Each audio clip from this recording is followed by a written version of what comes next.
భారత 53వ ప్రధాన న్యాయమూర్తిగా జస్టిస్ సూర్యకాంత్ ఎంపికయ్యే అవకాశాలున్నాయి. తదుపరి సీజేఐగా సూర్యకాంత్ పేరును ప్రతిపాదిస్తూ సుప్రీంకోర్టు ప్రస్తుత ప్రధాన న్యాయమూర్తి జస్టిస్ బిఆర్ గవాయ్ కేంద్ర న్యాయశాఖకు లేఖ పంపారు. ఈ మేరకు అధికారిక వర్గాలు వెల్లడించాయి. సీజేఐ పదవీ విరమణకు నెల రోజుల ముందుగా తదుపరి ప్రధాన న్యాయమూర్తి నియామక ప్రక్రియను ప్రారంభించడం సంప్రదాయం. ఈ ఏడాది మే నెలలో సీజేఐగా బాధ్యతలు చేపట్టిన జస్టిస్ బిఆర్ గవాయ్ పదవీ కాలం నవంబర్ 23తో ముగియనుంది. దీంతో తదుపరి సీజేఐ నియామకం కోసం కేంద్రం ఇటీవల ప్రక్రియ ప్రారంభించింది. సాధారణంగా సుప్రీంకోర్టు న్యాయమూర్తుల్లో అత్యంత సీనియర్ను ఈ పదవి వరిస్తుంది. ప్రస్తుత సీజేఐ జస్టిస్ బిఆర్ గవాయ్ తర్వాత సుప్రీంకోర్టులో జస్టిస్ సూర్యకాంత్ సీనియర్గా ఉన్నారు.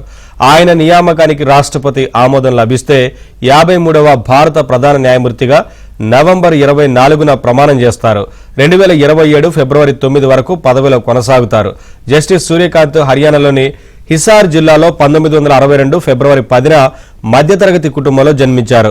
2019 మే 24న సుప్రీంకోర్టు న్యాయమూర్తిగా బాధ్యతలు చేపట్టారు.